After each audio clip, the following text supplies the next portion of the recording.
경남 진주시의 고교생 59명이 단체 연수차 미국에 가려다 입국을 거부당해 일정이 전면 취소되는 사태가 발생했습니다. 트럼프 행정부가 불법 체류 청년 추방 유예 프로그램 다카 수혜자들에게 자진 출국을 종용하고 나섰습니다. 오늘 연방준비제도가 도널드 트럼프 대통령의 거듭된 금리 인하 압박에도 기준금리를 현행 4.25에서 4.5%로 동결했습니다. 구윤철 부총리 겸 기획재정부 장관이 상호관세 유예 시한을 이틀 앞둔 오늘 미 상무장관과 이틀 연속 만나 협상을 이어갔습니다. 인체에 이식할 수 있는 뇌컴퓨터 뉴럴링크의 칩을 머리에 심은 전신마비 여성의 사연이 화제가 되고 있습니다. 뉴욕 맨해튼 중심가의 한 고층 빌딩에서 발생한 총기 난사 사건과 관련해 총격으로 목숨을 잃은 희생자들의 명단이 공개됐습니다.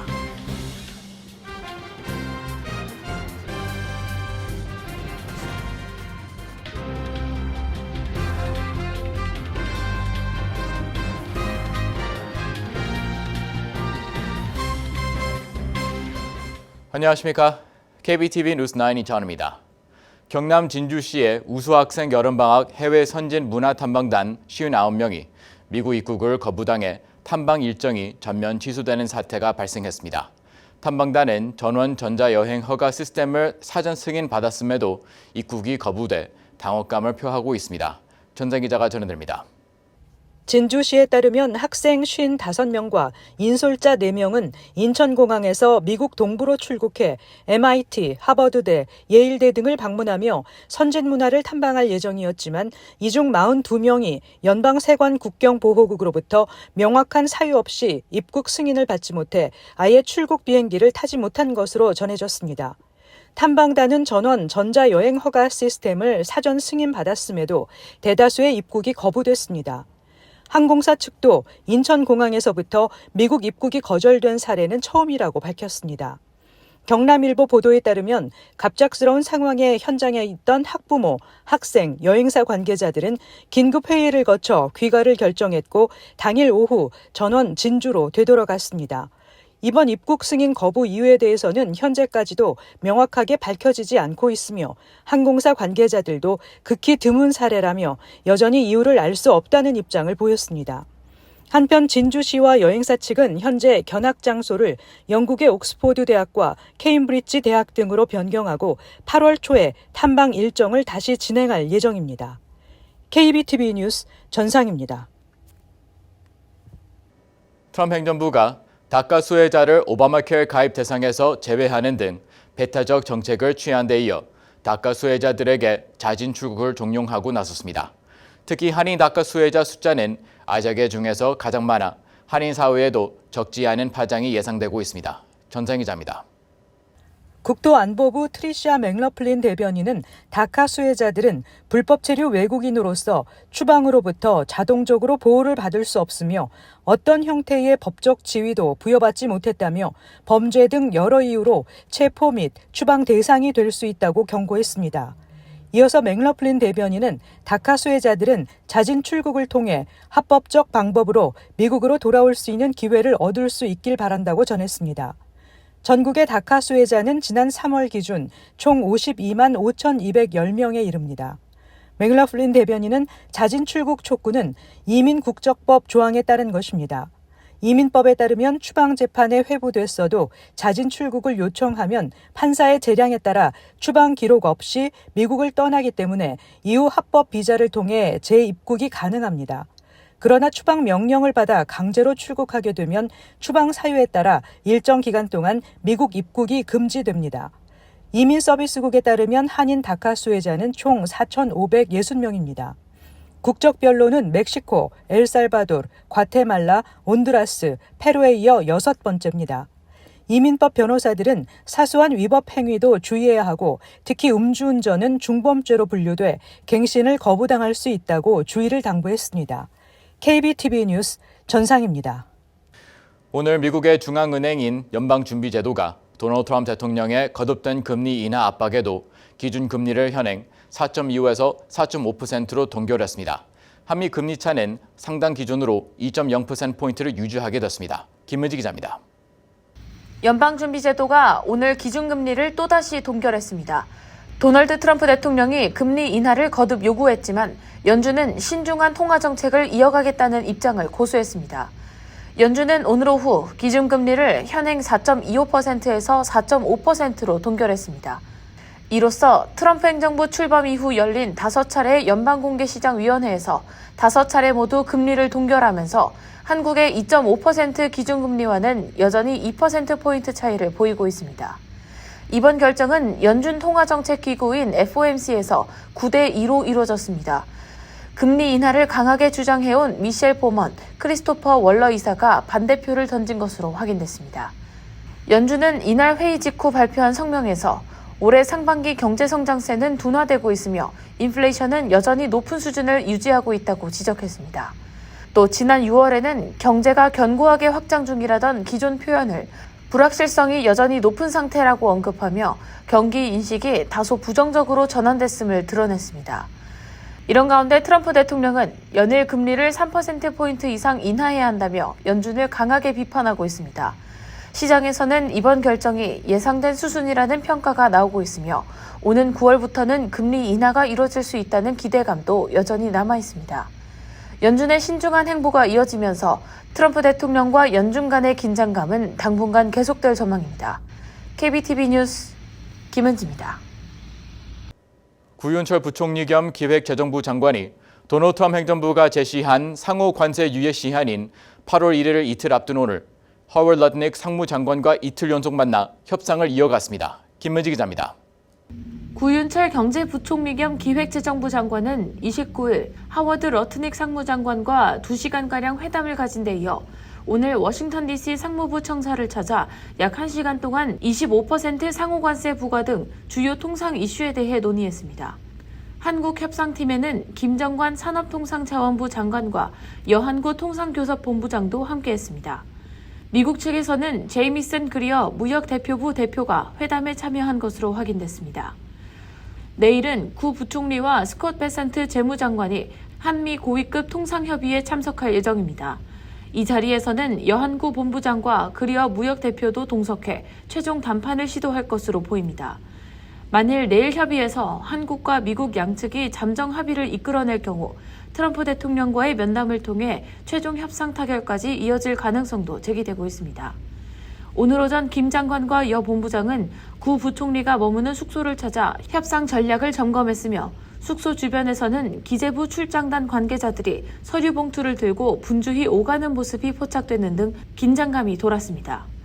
협상에 앞서 구 부총리는 최선을 다할 것이라며 굳은 의지를 보였습니다. 한편 미국 측은 여전히 한국 측이 제시한 기존 제안에 만족하지 못하고 추가 양보를 요구하고 있는 것으로 알려졌습니다. 한국 정부는 구 부총리를 중심으로 협상 타결을 위한 전방위적 총력전을 벌이고 있으며 재계도 이에 발맞춰 측면 지원에 나서고 있습니다. 28일 김동관 한화그룹 부회장을 시작으로 29일에는 이재용 삼성전자 회장이 그리고 30일에는 정의선 현대차그룹 회장이 연이어 워싱턴 DC에 도착했습니다. 이들 총수는 각각 미국 내 대규모 투자 계획을 피력하며 한국 정부의 협상 지렛대 역할을 할 것으로 보입니다. 특히 삼성전자는 반도체 투자 확대 및 인공지능 분야 기술 협력을, 한화는 조선협력 프로젝트인 마스가 플랜을 제안하고 있으며 현대차그룹은 210억 달러 규모의 미국 내 투자 계획을 바탕으로 추가적인 협력안을 제시할 가능성이 거론되고 있습니다. KBTV 뉴스 김은지입니다. 인체 이식할 수 있는 뇌 컴퓨터 뉴럴링크의 칩을 머리에 심은 전신마비 여성의 사연이 화제가 되고 있습니다. 뉴럴링크는 일론 머스크가 설립한 스타트업으로 사람이 생각만으로 컴퓨터를 조종할 수 있는 기능을 가진 칩입니다. 전장 기자가 전해드립니다. 데일리메일의 보도에 따르면 루이지애나 출신의 오드리 크루즈는 최근 SNS를 통해 컴퓨터로 자기 이름을 쓸 수 있게 됐다고 전했습니다. 16세의 교통사고로 척추가 손상돼 20년간 전신마비 상태였던 그가 마이애미 병원에서 뉴럴링크 이식 수술을 받은 뒤 생각만으로 컴퓨터를 조작할 수 있게 된 것입니다. 오드리는 20년 만에 처음으로 내 이름을 써봤다며 화면에 그린 사과, 하트, 나무, 고양이 등의 그림과 함께 오드리라고 쓴 이름을 공개했습니다. 자신을 뉴럴링크 칩 이식 수술을 받은 세계 최초의 여성이라고 소개한 그는 검지손가락으로 외쪽 버튼을 클릭하고 손목을 따라 컬서가 움직인다고 상상하면 된다며 물리적으로 움직이지 않아도 되며 텔레파시를 이용한 평범한 일상이라고 설명했습니다. 오드리가 뇌에 이식한 칩은 N1으로 동전 크기의 칩을 운동 제어 뇌 영역의 뉴런과 연결해 신호를 읽어내는 방식으로 작동하게 됩니다. 일론 머스크는 오드리는 생각만으로 컴퓨터를 조종하고 있다며 대부분의 사람들은 이게 가능하다는 것을 깨닫지 못하고 있다고 말했습니다. KBTV 뉴스 전상입니다.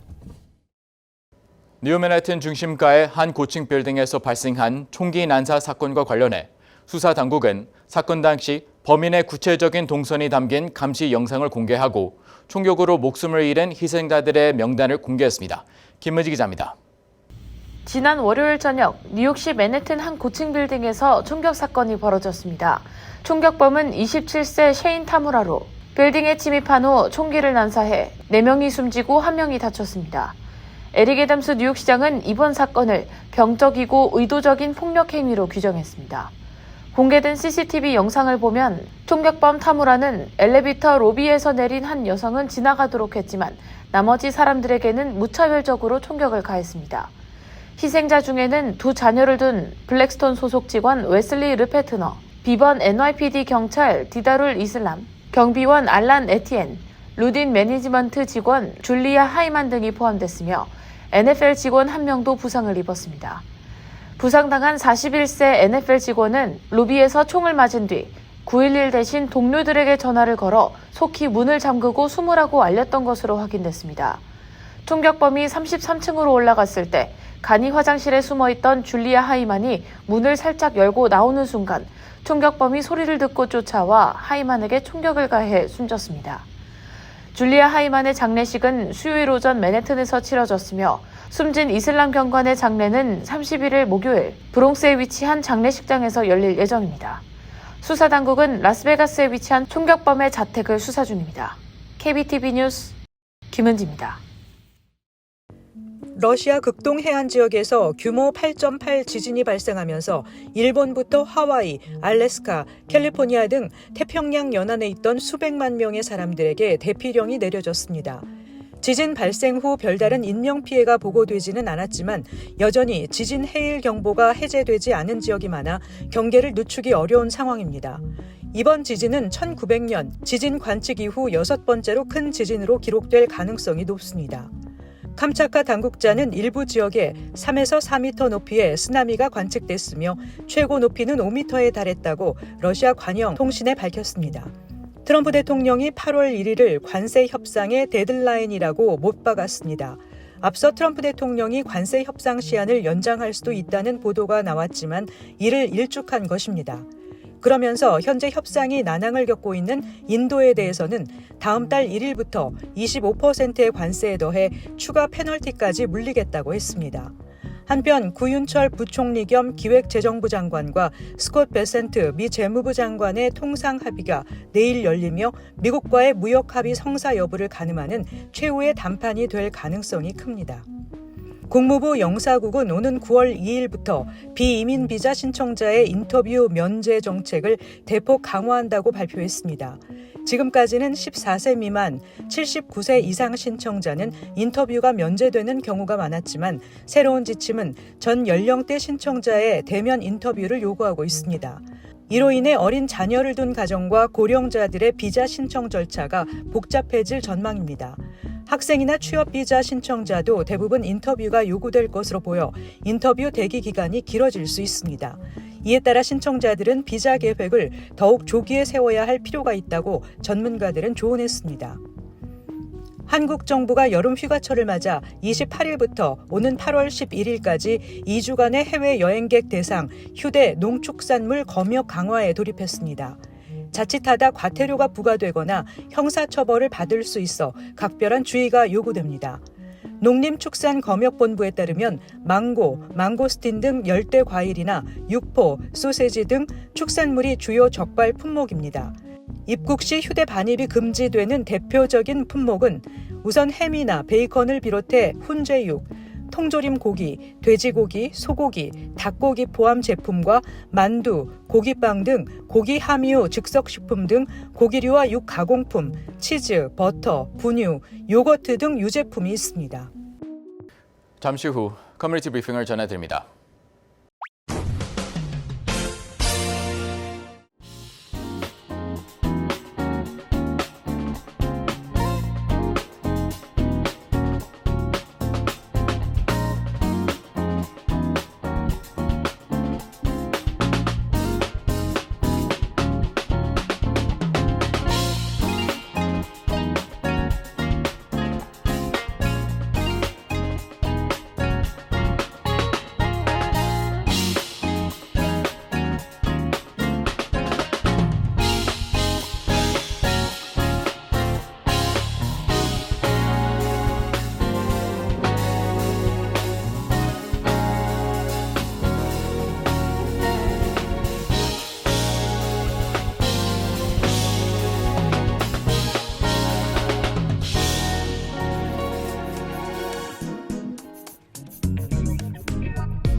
이어서 환율과 증시 전해드립니다.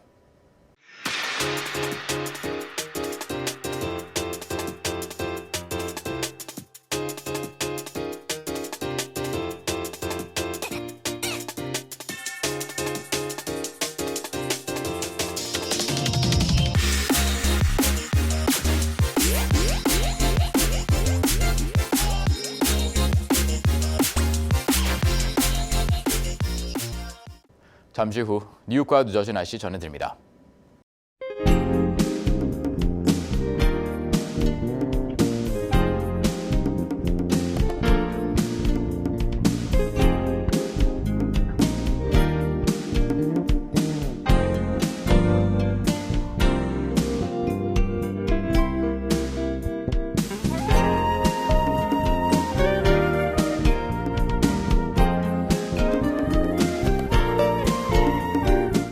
이상으로 KBTV 뉴스9 마칩니다. 오늘도 시청해주신 여러분 고맙습니다. 편안한 밤 보내시 바랍니다.